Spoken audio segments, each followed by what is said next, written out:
Hi ನಮಸ್ತೆ ಎಲ್ಲ ಹೇಗಿದ್ದೀರಾ ಎಲ್ಲರೂ ಚೆನ್ನಾಗಿದ್ದೀರಾ ಅಂದ್ಕೊಳ್ತೀನಿ. Welcome back to my channel. ಇದು ಇವತ್ತಿನ ಬೆಳಗಿನ ರಂಗೋಲಿ ಪೂಜಾ ರೂಮಲ್ಲಿ ಹಾಕಿರುವಂಥ ರಂಗೋಲಿ ಇದಾಗಿತ್ತು. ಫ್ರೀ ಹ್ಯಾಂಡ್ ಡಿಸೈನ್ ತುಂಬ ಸಿಂಪಲ್ ಆಗಿರುತ್ತೆ. ಎರಡು ನಿಮಿಷದಲ್ಲೇ ಇದನ್ನು ನಾವು ಹಾಕ್ಬಿಡ್ಬೋದು. ನೋಡೋದಕ್ಕೂ ತುಂಬ ಚೆನ್ನಾಗಿ ಕಾಣಿಸುತ್ತೆ. ಅದಾದಮೇಲೆ ನಮ್ಮ ಏಂಜಲ್ ನೋಡಿ ಕಾಟ್ ಮೇಲೆ ಹೇಗೆ ಬಂದು ನಿದ್ದೆ ಮಾಡ್ತಾ ಇದೆ ಅಂತ ಫುಲ್ ಹೊಚ್ಕೊಂಡು ಸಣ್ಣ ಮಗು ಥರ ಮಲ್ಕೊಂಡಿತ್ತು.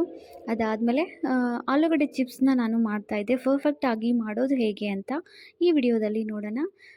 ಚಿಪ್ಸ್ ಮುದ್ದೆ ಆಗಬಾರ್ದು ಎಣ್ಣೆಯಲ್ಲಿ ಹಾಕಿದ ಮೇಲೆ, ಅಂದರೆ ನಾವು ಅದರ ಮೇಲ್ಭಾಗ ಇರುತ್ತಲ್ವ ಉದ್ದವಾಗಿ, ಅಲ್ಲಿಂದ ಚಿಪ್ಸ್ನ ಮಾಡ್ಕೋಬೇಕಾಗುತ್ತೆ. ಆವಾಗ ಎಣ್ಣೆಯಲ್ಲಿ ಜಾಸ್ತಿ ಚಿಪ್ಸ್ಗಳು ಮುದ್ದೆ ಆಗಲ್ಲ, ಫೋಲ್ಡ್ ಆಗಲ್ಲ.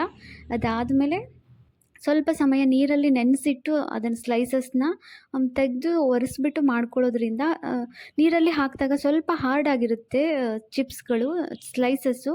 ಆವಾಗ ಪರ್ಫೆಕ್ಟಾಗಿ ಬರುತ್ತೆ, ಎಲ್ಲೂ ಫೇಲ್ ಆಗಲ್ಲ. ಯಾವುದೇ ರೀತಿ ಆಲೂಗಡ್ಡೆ ಇರ್ಬೋದು, ಪರ್ಫೆಕ್ಟಾಗಿ ನಾವು ಮಾಡ್ಕೋಬೋದು.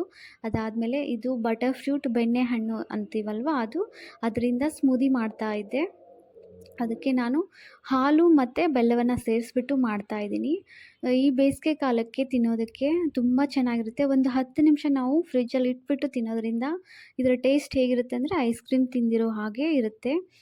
ಇಲ್ಲಿ ನಾನು ಶುಗರ್ ಯೂಸ್ ಮಾಡ್ತಾ ಇಲ್ಲ, ಟೇಸ್ಟ್ಗೆ ಸ್ವೀಟ್ಗೆ ಅಂದ್ಬಿಟ್ಟು ಬೆಲ್ಲವನ್ನು ಹಾಕಿದ್ದೀನಿ.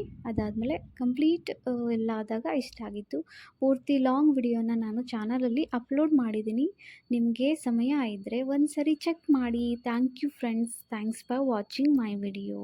ನಮ್ಮ ಏಂಜಲ್ ನೋಡಿ ಅವಳದೇ ಬಾಲವನ್ನು ತಾನೇ ಕ್ಯಾಚ್ ಮಾಡ್ಕೊತಾ ಇರುತ್ತೆ ಅವಾಗವಾಗ. ಅದಕ್ಕೆ ಗೊತ್ತೇ ಇಲ್ಲ ಅದು ಟೇಲ್ ಅವಳದೇ ಅಂತ. ಸೊ ಹಾಗೆ ಅದನ್ನು ಯಾವಾಗಲೂ ಕ್ಯಾಚ್ ಮಾಡೋದ್ರಲ್ಲೇ ಇರುತ್ತೆ.